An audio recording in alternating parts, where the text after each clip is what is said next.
question. Bonjour Christophe Doncet. Le Botswana va-t-il prendre le contrôle d'un nom mythique de l'industrie du diamant? De Beers, en tout cas, son gouvernement affiche cette volonté depuis plusieurs mois. Pourquoi?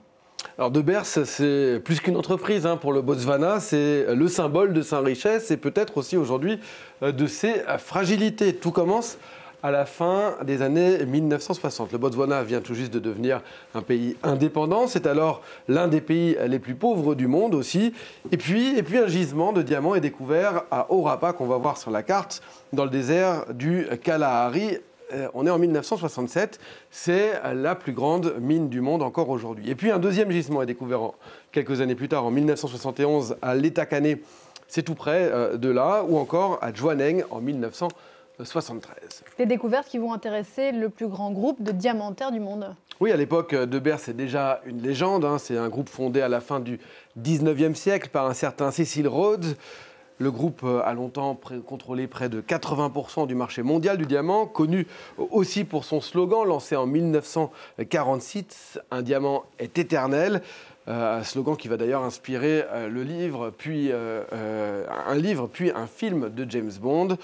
En voyant le potentiel du Botswana, De Beers crée une filiale spéciale pour exploiter les mines du pays, en partenariat étroit avec le gouvernement botswanais, filiale baptisée Betswana. À cette occasion, l'État prend 15% du capital de Beers. Les 85% restants appartiennent aujourd'hui à un holding britannique qui s'appelle Anglo American.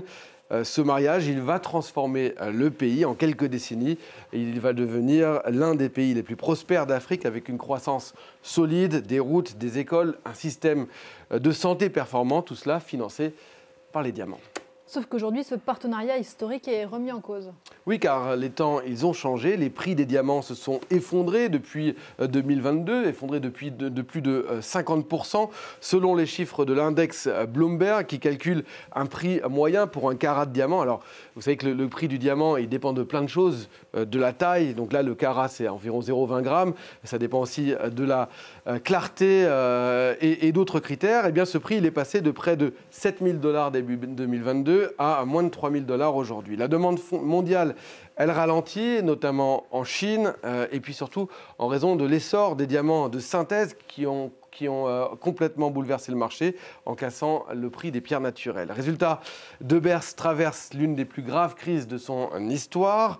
Les actifs de Beers se sont dépréciés de 1,6 milliard $ en 2023, puis de près de 3 milliards $ en 2024. Et face à ces difficultés, sa maison mère, Anglo American, cherche à se séparer de Beers pour se concentrer sur un autre métal qui aujourd'hui est jugé beaucoup plus stratégique dans la transition énergétique, notamment ce métal, c'est le cuivre.